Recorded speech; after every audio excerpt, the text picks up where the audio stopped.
Welcome to our geometry series. Today, we are exploring a fundamental family of three-dimensional shapes known as prisms.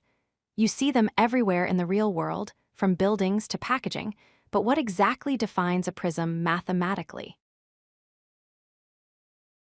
A prism is a specific type of polyhedron, which is a solid shape with flat faces. The defining characteristic of a prism is that it has two identical ends. We call these ends bases. Imagine taking a flat shape, like a triangle, and stretching it straight up into the air. The path it traces creates the prism. Let's look closer at the bases. There are two critical rules. First, the bases must be congruent, meaning they are exactly the same size and shape. Second, they must be parallel to each other.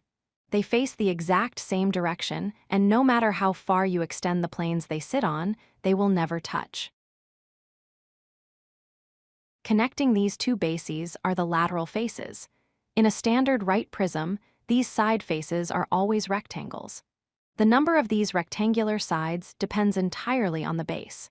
If the base is a triangle with three sides, you will have three rectangular lateral faces connecting them. Because all prisms have rectangular sides, we don't name them based on the sides.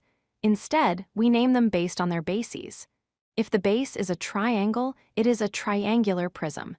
If the base is a rectangle, it is a rectangular prism. A hexagon base makes it a hexagonal prism, and so on. To describe a prism accurately, we use three terms.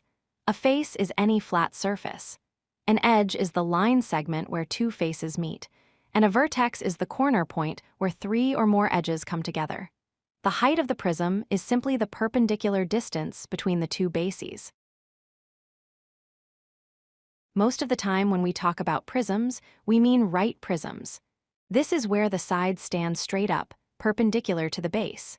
However, if you push the top base over so it's not directly above the bottom one, it becomes an oblique prism. In an oblique prism, the side faces become parallelograms instead of rectangles.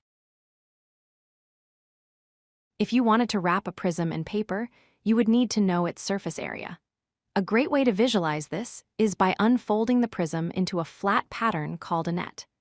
The total surface area is simply the area of the two bases plus the area of all the rectangular side faces added together. Calculating the space inside a prism, or its volume, is straightforward. You calculate the area of one base and multiply it by the height of the prism.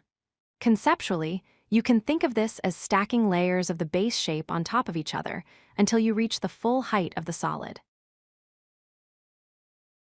To recap, a prism is defined by its two parallel and congruent bases. Its name comes from the shape of that base. Remember that in a right prism, the connecting faces are always rectangles.